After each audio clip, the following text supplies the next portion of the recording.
Check 1, 2.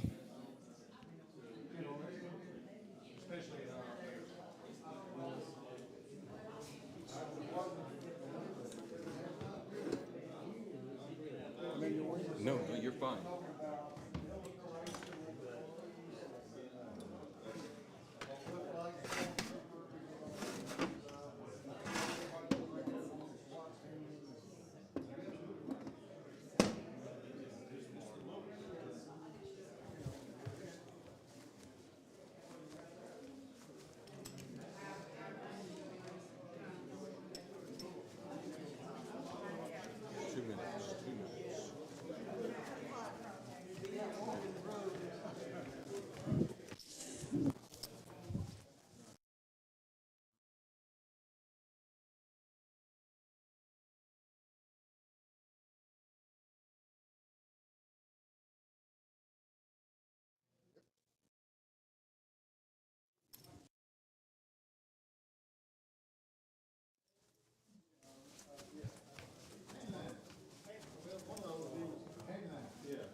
So honored that you're here for tonight's what I call a tag team Chautauqua. Now that doesn't mean they're in competition with one another, our two presidents. That means that they are in tandem contending for the greater good of Lincoln Parish, the unity in the community. And by the way, my name's Rick Godley. I'm the director of the Lincoln Parish Museum, and you're in a house built in 1886, the first house in Ruston to have indoor plumbing. It has been set aside for events for the community, for the parish, for the greater good of all in our parish. And we are in the second year of what I call our second renaissance.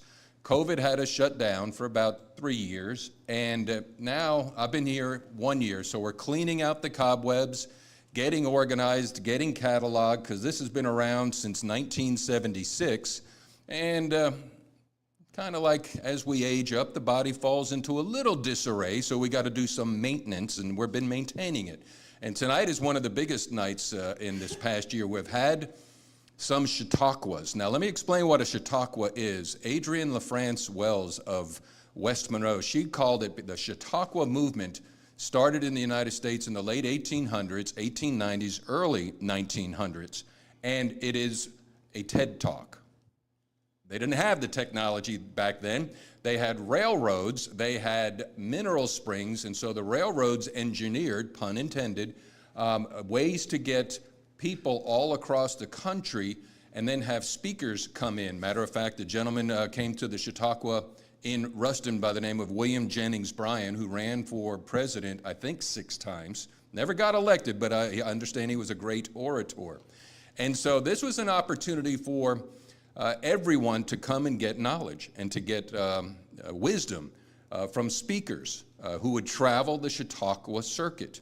I got to make a couple of corrections too, and as once this ends, by the way, with our president's tag team Chautauqua, to brag on, we have 2 prestigious universities in Lincoln Parish, and there is no coincidence to that. So we're going to learn a little bit tonight. But back here, This house has 22 rooms. Ruston was, who here has heard that Ruston used to be called Russ Town? Anybody ever hear that? It never was called Russ Town. It wasn't like Petticoat Junction was down there and Uncle Joe got on the train and came, let's go down to Russtown there, girls. And no, nothing was here prior to the railroad. The railroad changed everything.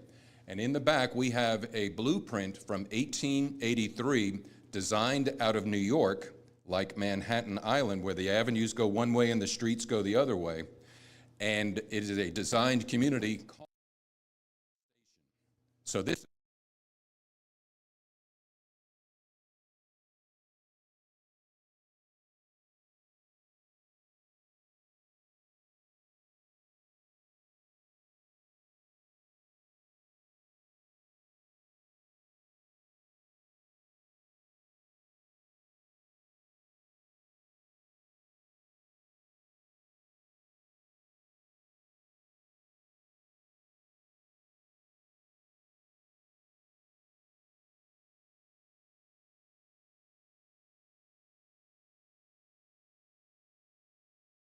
Wesley Harris, and he said on the Sesquicentennial Committee, we need to do something, to raise money because we have other projects we want to do. And one of the project is all the proceeds from the sale of these coins are going to a historical marker restitution, or restoration or replacement. Because Robert Russ's marker is gone. His house was over here where the water tower is. We want to get that replaced. Pardon me? What is it? Well, I'm talking about right now. Anyway, so we want to get that put back up and put that on the Rock Island Greenway. That's one marker that's been cited. The second marker is the 1906 colored Chautauqua in Grambling. That's on the historical marker. That's missing. We want to have that replaced.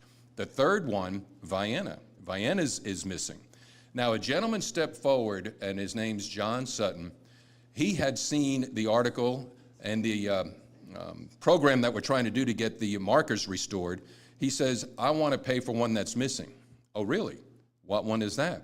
The John Stowe Cemetery, which is out off Farmerville Highway, one of the oldest cemeteries in Lincoln Parish. And I'm going to pay for it because he was my great-great-great-grandfather, and I'm doing this for my grandchildren. Now, there's a man that has an understanding of the moment with a respect for the past and looking to the future. And these these coins, if I can get one out, did I give mine away?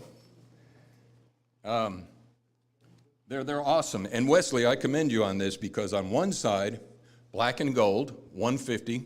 On the other side, it's blue and red, the Sesquicentennial. So that's our two universities. So I was out mowing the yard, and I do that, not lately, but when I do, I talk out loud, and Kathy, my wife, wonders who I'm talking to. That's where I get ideas. So I said, you know what? What about the possibility of getting our two presidents of the two universities coming to this house in one place, in one space, to do a Chautauqua, a little TED Talk? Well, and I got to give props to Mike Stone, because he also, we had made happen. We had all 5 mayors, check it, 6 mayors of Lincoln Parish in this room doing a coin ceremony. I said, like, well, what about the two presidents? I know they're busy. I know a lot's going on. And Mike said they both jumped at the opportunity. So President Gallot, President Guice, I'm honored. We're honored that you're here tonight. And we're going to let you have the floor. Again, it's a tag team. It's not a contention, a competition. It is a contention for just promoting all the good things we have, because we have a lot of good things here in this parish. And anyway, so I'm sure there'll be a question and answer. That's fine. This is a laid-back affair, and you are all welcome here anytime. This is the Lincoln Parish Museum and Historical Society, and my hashtag is #Let's create a remarkable future. Let's not be contentious. We can create a remarkable future when we work together. So We flipped a coin, pun intended.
And my response always is, well, Mom, it was required reading for history students at Grambling. So I have read your book multiple times, but I just need a quick answer. So it has always been great to have the Grambling historian that I can also call Mama.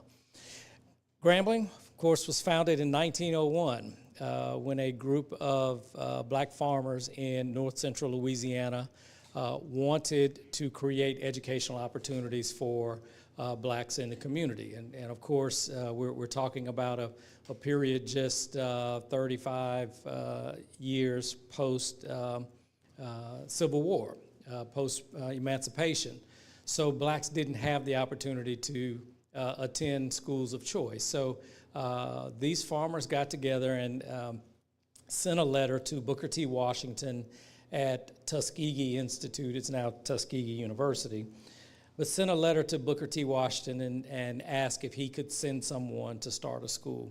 And I know many of you have heard this 1,000 times, and I'm almost embarrassed to tell the story because I know many of you have heard it before. But Booker T. Washington sent a gentleman named Charles Phillip Adams. I'm told he was 6'9" and 300 pounds, a big guy. Who was needed, someone of his size, stature, and determination was needed for such a monumental task as coming to rural north central Louisiana to found a school. It went through various different names over the years, ultimately becoming Grambling College and Grambling State University. Our first bachelor's degree that was awarded in 1946 was in teacher education. So really core to who we are as an institution, certainly as a college and then as a university, has been teaching and preparing teachers to go out. And of course, Dr. Danielle Williams here is one of our professors in the College of Education, which is our oldest college. So we've always been focused on our core mission of providing opportunities for African Americans. But of course, our student body is very diverse now. Just this past year, and we're still in registration, so I don't have the final numbers for this year. But last year, we had students from all 64 Louisiana parishes, 37 states, and 27 foreign countries. So we truly are a diverse group, and we're real proud of being able to provide educational opportunities for everyone, and been doing it for the last 121 years. A couple of things I'll say, and then I'll pass it off to my mentor and my friend, Dr. Guice, to talk about Louisiana Tech. You know, we have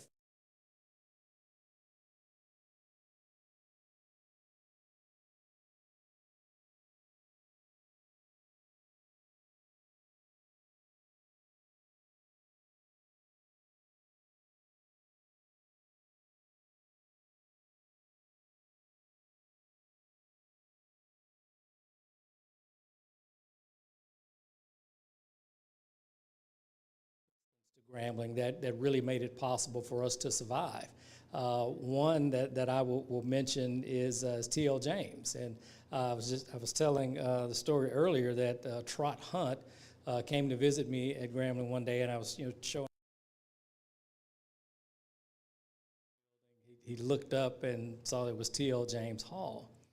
And he said, I had no idea there was a building named for my great-grandfather on Grambling's campus. And I said, there was a point in time, had it not been for his generosity and the generosity of others, this school would not be here today. And so although we're 5 miles down the road, we have a shared history and a shared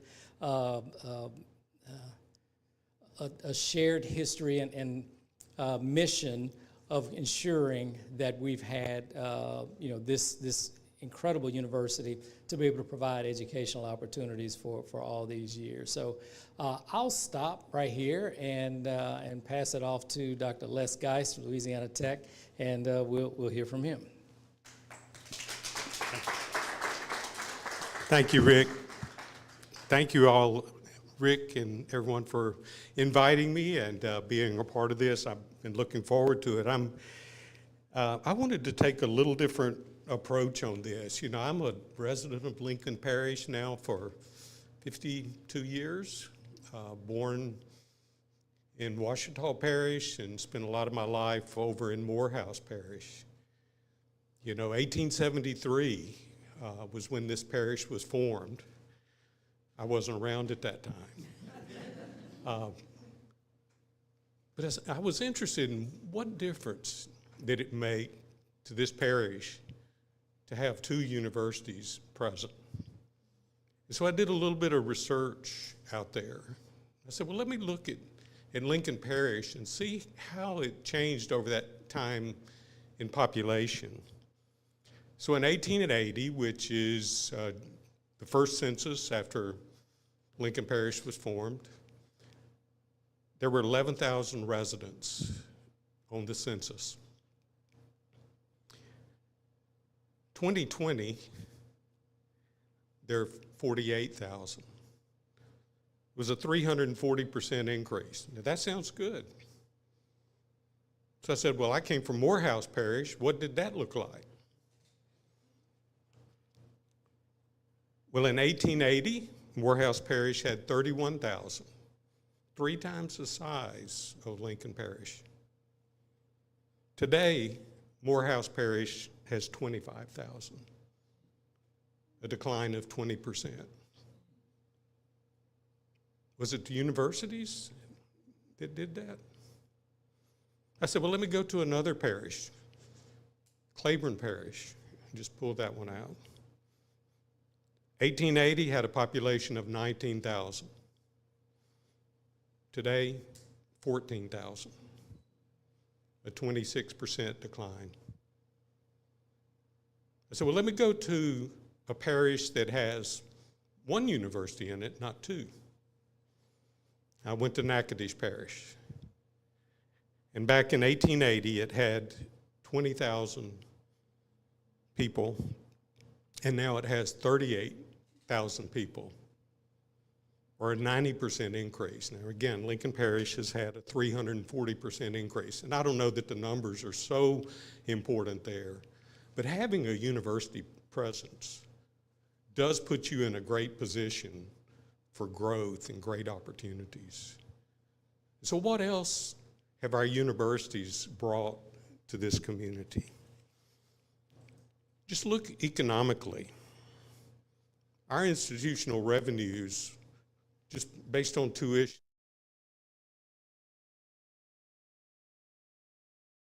per year. Construction, I was doing some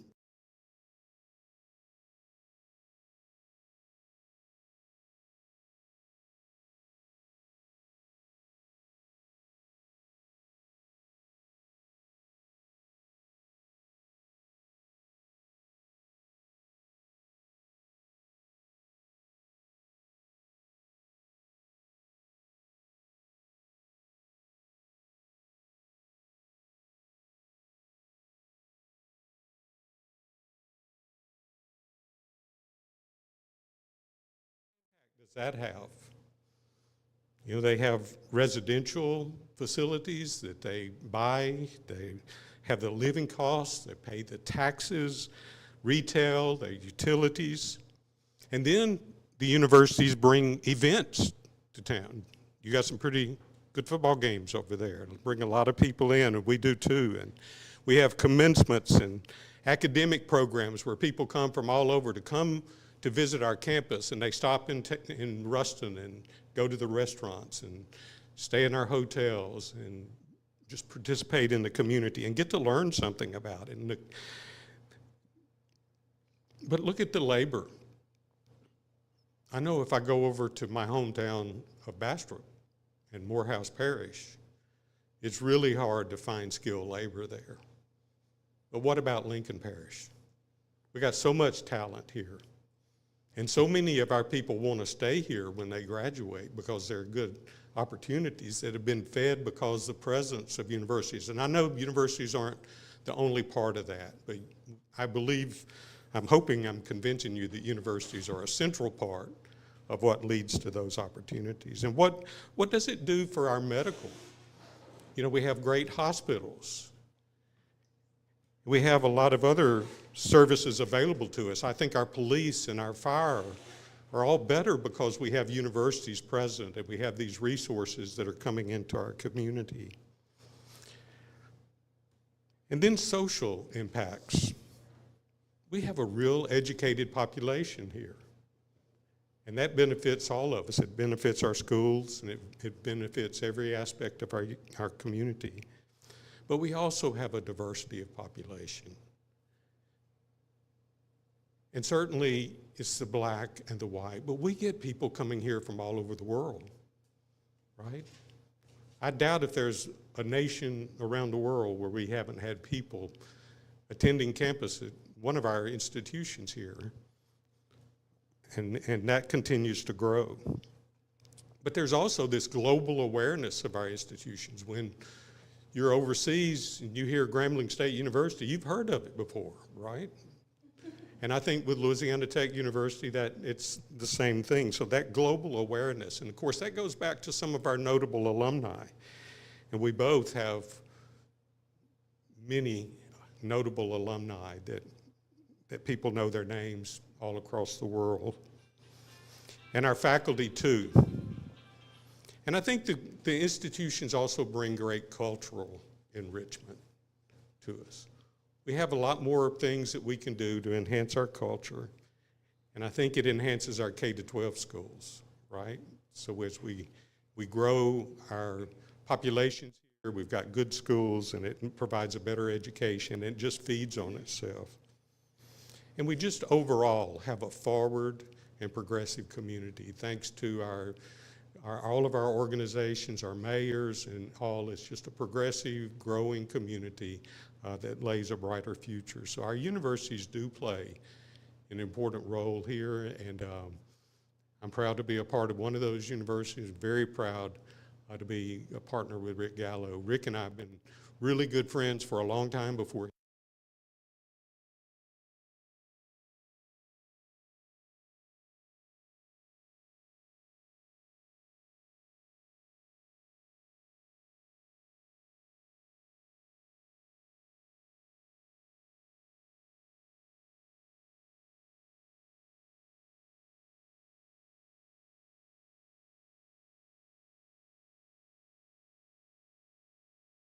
That was a few years ago.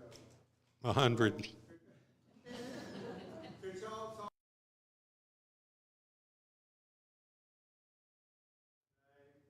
when a new student steps on campus, how is his experience going to be different or perhaps the same as what you experienced? I can't even remember back that far.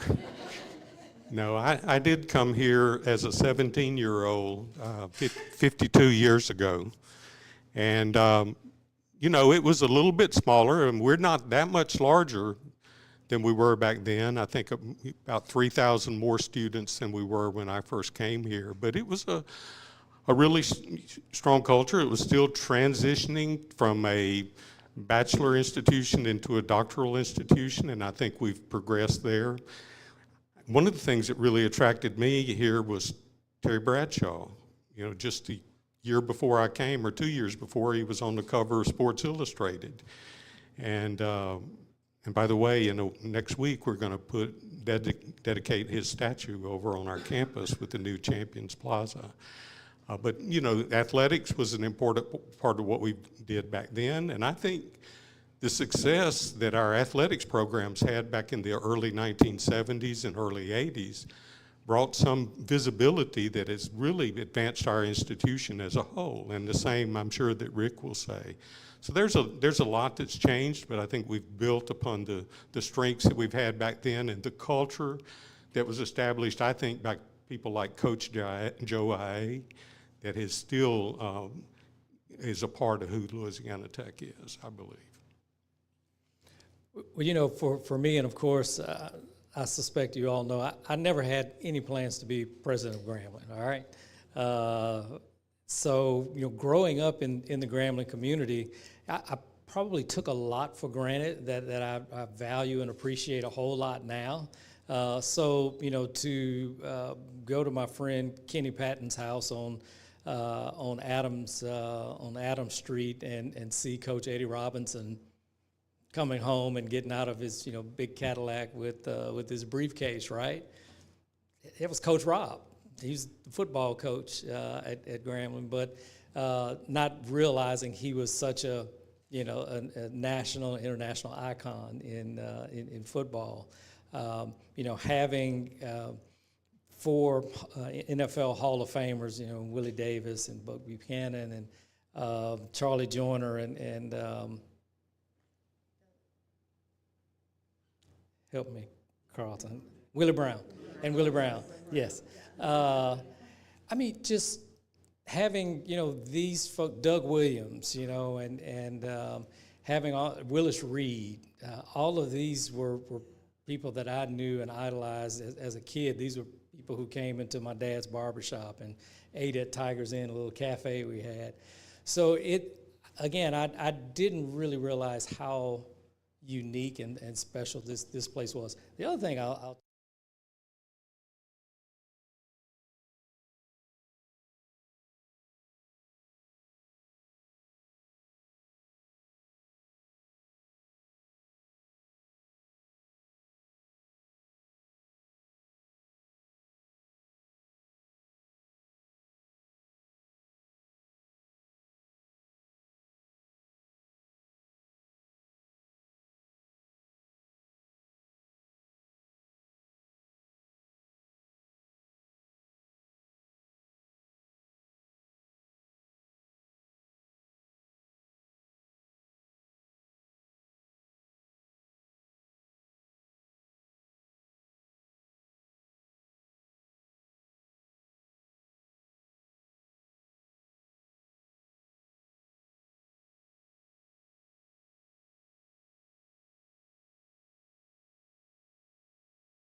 challenges that we have as a university community now that we didn't have before. There are a lot of influences that exist on the campuses, but there's also so much more technology.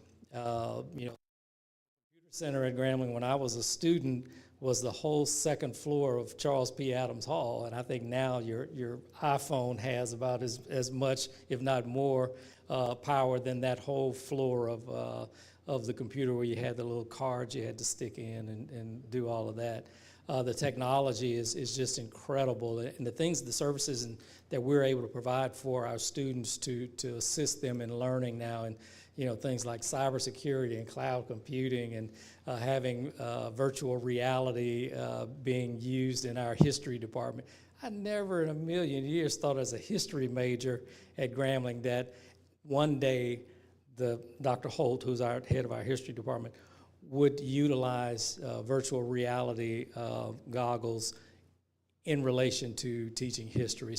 So much has changed, but again, the core mission is still the same. And we back in the 50s, I believe it was, our second president, Ralph Waldo Emerson Jones, started the motto, where everybody is somebody.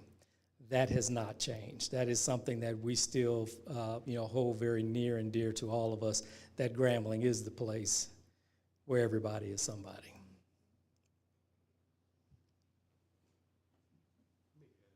Just one thing, I wanted to acknowledge the leadership that Louisiana Tech has had. Over the past 3 presidents, it's been, 25 years for F.J. Taylor, 26 years for Dan Renault, and I'm not going to get anywhere near that, but it's 10 years. But if you think about it, and those of us who have been around have known what those 2 men have done, taking us to a doctoral research university, Dan Renault, and introducing special programs and building out facilities. Wiley Tower, we wouldn't have had that without the vision and passion of F.J. Taylor, and how that began to be an identity for the institution, all of those things. So I think that's really important, a continuity in leadership, not just at the president's level, but in other areas. People come and they want to stay. And that's our challenge a lot even today, is to make sure that we keep that environment as much as possible, because you can't do that with pay. You know, you got to try to give them a good work environment. We like to do it with pay, but it's a lot about being in a good place where you like to be able to partner with others. So. It,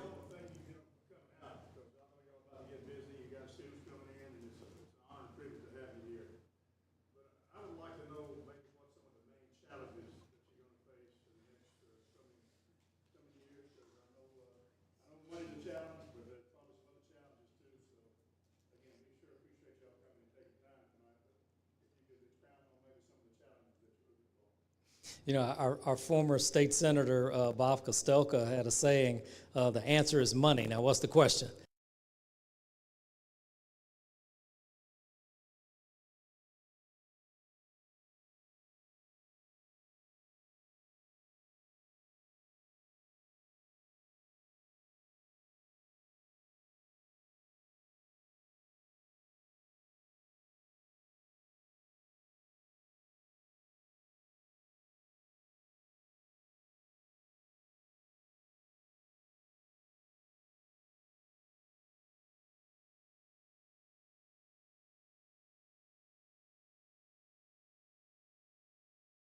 Takes more money to run those programs. So I think that will continue to be the number one challenge, you know, so whether it's deferred maintenance of buildings, you know, roofs, and trying to keep air 104, 106, you know, and then, you know, trying to find the HVAC repairman to actually, and we share a lot of the same challenges. We cry on each other's shoulders quite often about mutual challenges that we experience. Yeah, and just very similar there. What am I doing? Yeah, I just want to add a little bit onto that financial piece. One of the things that's happening in Louisiana is a declining high school enrollments. Yeah, it's projected to continue to go down. And so what that means, it's going to be harder for us to recruit people from Louisiana to keep our enrollments the same. Now, it's important for us to keep the enrollments the same because each student pays tuition and fees. And if those decline, it really puts a lot of pressure, and you can't fill positions or things like that. So those are some of the things that we're facing. So Rick has always attracted a lot of people from outside of Louisiana, but we're recruiting real heavily in Texas and really going higher in South Louisiana as well, and recruiting a lot of those students up here. But we've got to find ways to grow, and that's big. That's a big important thing. We get about $140 million to run our university. $100 million of that comes from Baton Rouge. $100 million of that comes from tuition and fees. 40 of it comes from Baton Rouge. When I get that $40 million next week, I've got to write a check back to Baton Rouge for $40 million to pay for unfunded accrued liability, health and medicine and the benefits. That doesn't even get to starting to pay the salaries of the people that work at Louisiana Tech. So that's kind of the challenge that we face. That plus the enrollments is really the key. Electrical and mechanical and in construction. So, but we have 47 main, main degree programs. You know, we're structured differently, and Rick has graduate programs and doctoral programs as well. Congratulations on your new doctoral program in criminal justice. That's going to be a great addition. But Trying to get Mike Stone to sign up. It's hard to say, and I will tell you one thing that we really strive to do is get the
alternative certifications. Yeah, certificate programs and stuff is one of the things.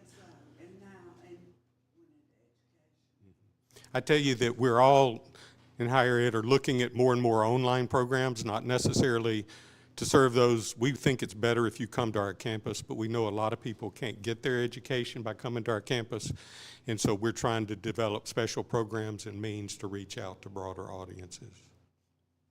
How do y'all feel about your football at this point? Come on, Coach. I need your help. Come on over. That's kind of kicked things off. I just like to know from a president's standpoint, and I bash no coach. Yes, I practice and I keep up with you, guys, with your walking and your pictures and all on Facebook. And Wrigley right down the corner.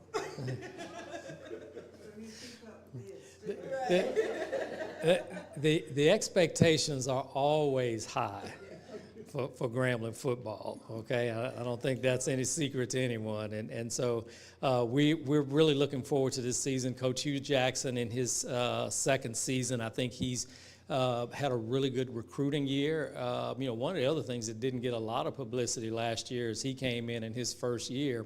Many of his assistant coaches were hired away before the season even started. So it was like not only was he trying to recruit players, he was having to continue to recruit coaches because they were being recruited away. And so, but we're really excited. We will kick off our season September 2nd in Newark, New Jersey at the Red Bull Stadium. We'll play Hampton University. And just a real quick linkage to Hampton, and I talked about our founder coming from Tuskegee.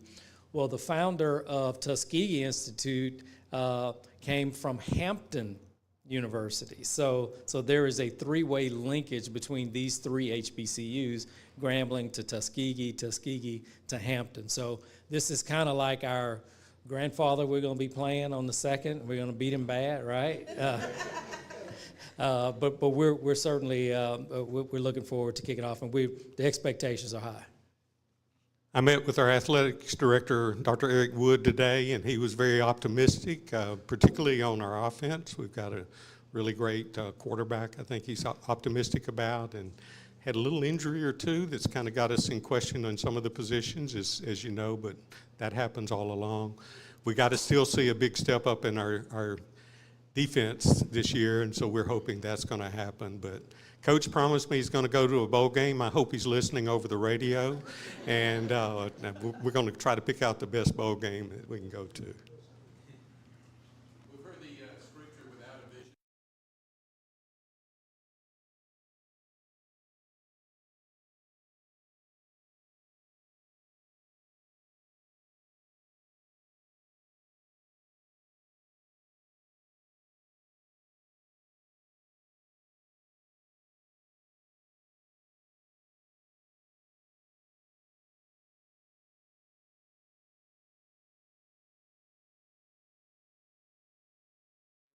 People perish. And in our new digital library that has yet to open because of too much to talk about here tonight, there's a quote on the wall in our new digital library, and it reads, "There's no vision too big or too bold for Grambling State University."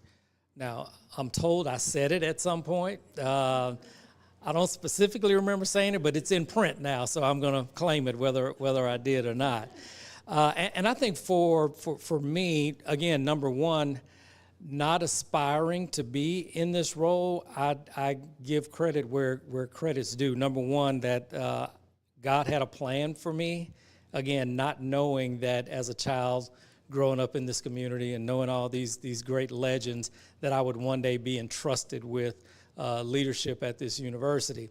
You know, thinking about trying to stay attuned with what are not only the jobs of today, but the jobs of 30 and 40 years out. When I first got appointed and Jim Henderson was appointed as assistant president, and this was in 2017, he talked about McKinsey and Company's report of the workforce of 2030.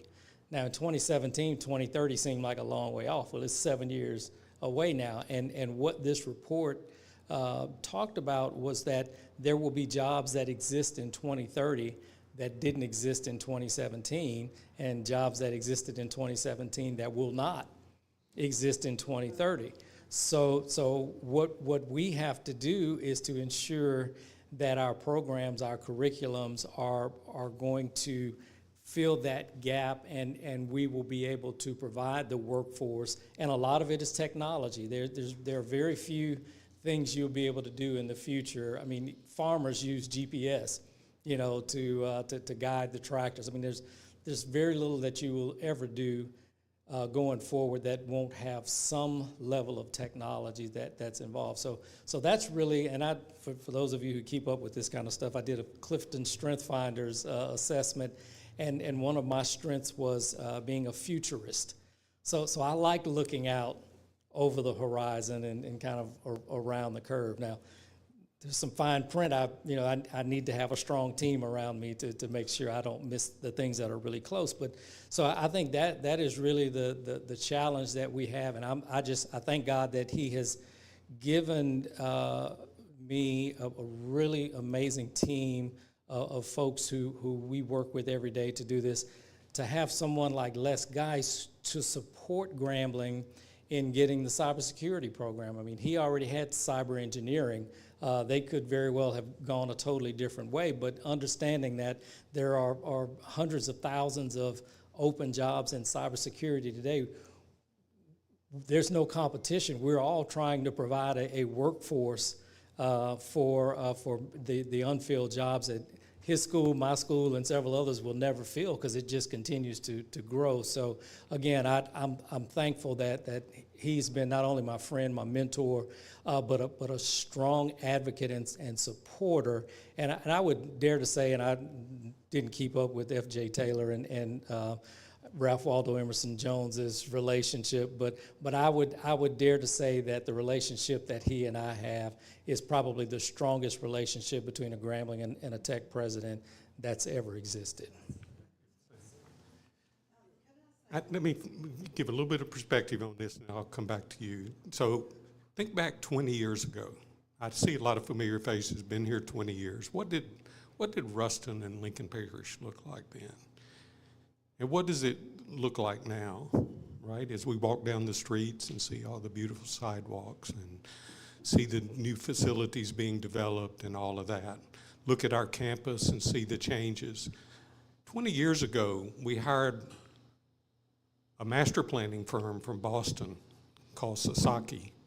They came in and master planned our enterprise campus.